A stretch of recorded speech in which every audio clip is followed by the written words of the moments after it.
साथियों, आप सभी का एक बार पुनः स्वागत है। आज की इस वीडियो में हम यस बैंक के बारे में चर्चा करेंगे। जैसा कि आप सभी जान ही रहे कि विगत कुछ दिनों में यस बैंक ने बहुत ही तेज़ी से मूव दिया है और कभी 3%, कभी 4%, कभी 5%, आज लगभग 6%, 7% के आसपास इसने अपसाइड लगाया।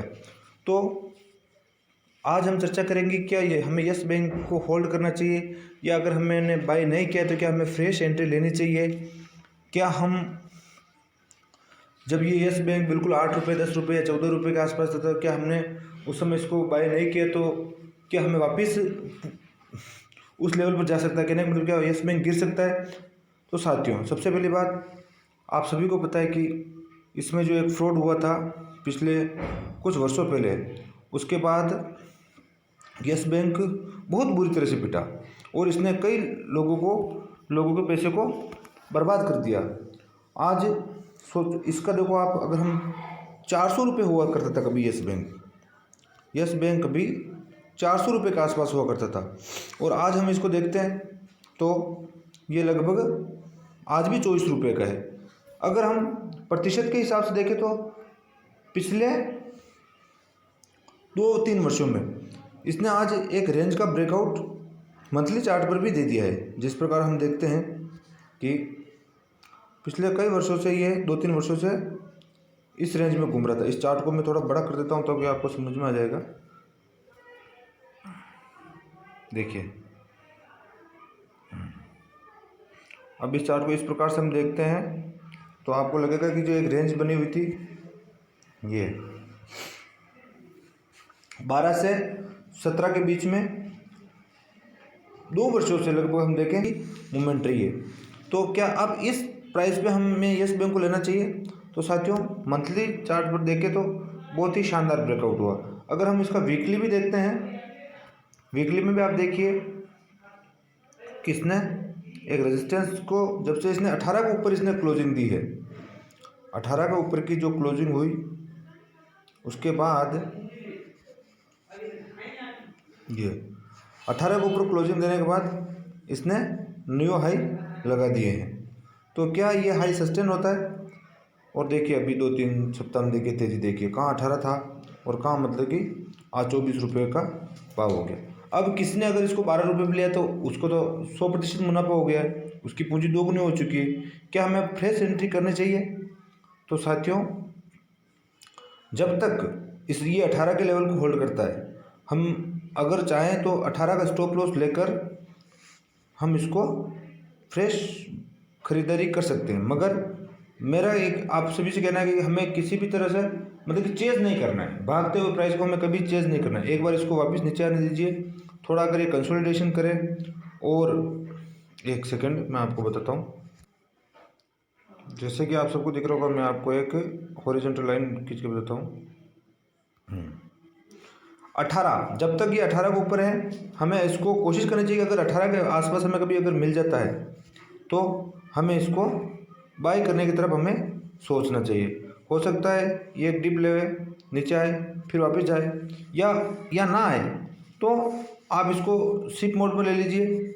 मगर इसमें ये एक देखो पेनी स्टॉक रहा है, और इस बैंक की फाइनेंशियल क्या है, धीरे धीरे वैसे सुधार तो इनमें हुआ, कुछ विगत 2-3 रिपोर्ट में इसके अच्छी आई है अर्निंग्स, और इसका जो बेड लोन्स थे वो भी कम हुए हैं, एनपीएस वगैरह।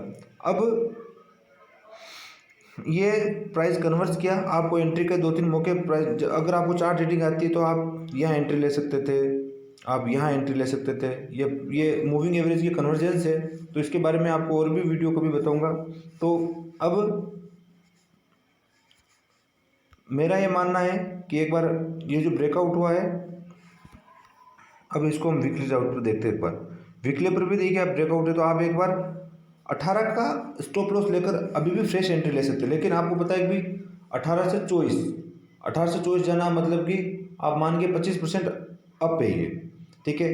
तो अब ये आपके ऊपर है कि आप कितना रिस्क रिवार्ड ले सकते हैं, क्योंकि मैं अभी वर्तमान में एंट्री नहीं लूँ की सलाह नहीं दूंगा, क्योंकि काफ़ी मूव हो चुकी। तो आप इसको थोड़ा एक बार सस्टेन करने दीजिए। अगर ये 18 के ऊपर 1 महीने 2 महीने अगर सस्टेन कर लेगा, हो सकता है कि ये यहाँ कभी नहीं आए, मगर हो सकता है ये एक बार वापस डिप लेने आ जाए, थोड़ा कंसोलिडेशन करे फिर जाए, ये सिनेरियो भी हो सकता है। तो या फिर आप एक बार डेली चार्ट पर 20 दिन का जो मूविंग एवरेज होता है उसके आसपास आप लेने की इसको कोशिश कीजिए। वो लगभग 20 के आसपास हो सकता है, आपको 20 के आसपास मिल जाए तो एक बार इसको वेट कीजिए थोड़ा।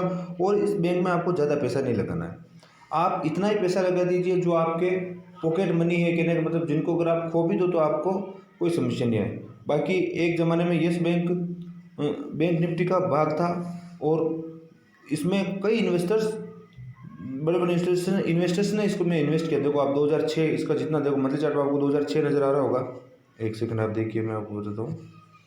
2006 के आसपास इसने बहुत अच्छा कंसोलिडेशन किया, उसके बाद इसने एक ब्रेकआउट लिया, उसके बाद ये 400 के लेवल पे दिखा चुका है। और उसके बाद वो एक जो न्यूज़ आई थी, वो यस बैंक में कुछ गड़बड़ हुई थी, तो ये जो कैंडल थी, इस कैंडल ने पूरा मोमेंटम ख़राब कर दिया और उसके बाद ये नीचे जाते रहे, लोग एवरेज कर करके थक गए। अब जब तक ये 20 SMA के ऊपर है डेली चार्ट पे, तब तक आपको इसको होल्ड रखना है। मैं आपको एक सेकंड 20 SMA लगा के बताता हूँ आप साथियों। मैंने एक वैसे इसमें 2 4 5 6 मूविंग एवरेज लग रहा है, लेकिन अगर आपको देखना है तो एक ये जो मूविंग एवरेज आपको नज़र आ रहा है, ये 20 दिनों का मूविंग एवरेज है। तो लगभग इसके आसपास अगर आपको डेली चार्ट पर अगर मिलता है एक बार, तो आप यहाँ एंट्री करने की कोशिश कीजिए। या 18 के आसपास, 18 से 17 18 के पास आसपास आपको मिल जाए तो आप एंट्री की कोशिश कीजिए। इसको एक बार रिटेस्ट करने दीजिए अपना। बाकी पाइए तो मैंने तो इसको 12 रुपये में लिया था, तो लगभग पैसा दुगना हो चुका है। तो अब फ्रेश एंट्री का कोई मतलब रह नहीं जाता है। और अगर आप चूक गए तो एक बार इसको वेट कर लीजिए। अब इसके टारगेट्स क्या हो सकते हैं, देखिए टारगेट्स कोई नहीं बता सकता, मगर हो सकता है ये इसी रेंज में घूमे थोड़े दिन, मगर लगभग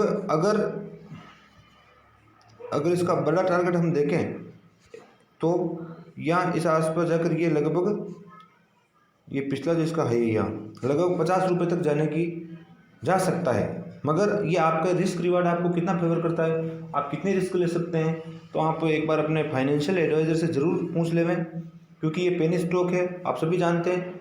इसमें ये 400 का शेयर हुआ करता था, तो 8 रुपये भी गए हैं। तो आप इस थोड़ा अपने पैसा आपका है, किसी का लॉस नहीं होगा, तो बड़ा ही सोच समझ कर इस स्टॉक में इन्वेस्ट करें। बाकी साथियों एक बात मैं आपको और कहना चाहता हूँ, हमारा जो चैनल है उसका जो एक कम्युनिटी टैब आता है उसमें भी आप चेक कीजिए, मैं वहाँ पर अपडेट देते रहता हूँ। साथ ही हमारा टेलीग्राम चैनल है, उसमें मैं कभी कभी वहाँ पर भी कुछ चार्ट्स वगैरह भेजता हूँ, तो आपको स्टडी में सुविधा रहती है, बिल्कुल फ्री है, किसी के लिए कोई चार्ज नहीं है। और ना हम यहाँ कोई पेड टिप्स दी जाती है आपको, ना यहाँ कोई ट्रेड दी जाती है। आप कुछ भी ट्रेड लेने से पहले, इन्वेस्टमेंट करने से पहले अपने एडवाइज़र से ज़रूर पूछें। और जाते जाते अगर अच्छा लगा हो तो चैनल को सब्सक्राइब कर दीजिए, लाइक कर दीजिए, अपने दोस्तों को शेयर कीजिए। हाँ थोड़ी टेक्नोलॉजी की कमी है, बाकी समय के साथ इसमें भी सुधर जाएगा। और बाकी मैं आप लोगों को मूविंग एवरेज के बारे में नेक्स्ट वीडियो में बहुत ही अच्छा समझाऊंगा। तो आप सभी का बहुत बहुत धन्यवाद। बहुत ही अच्छी मूव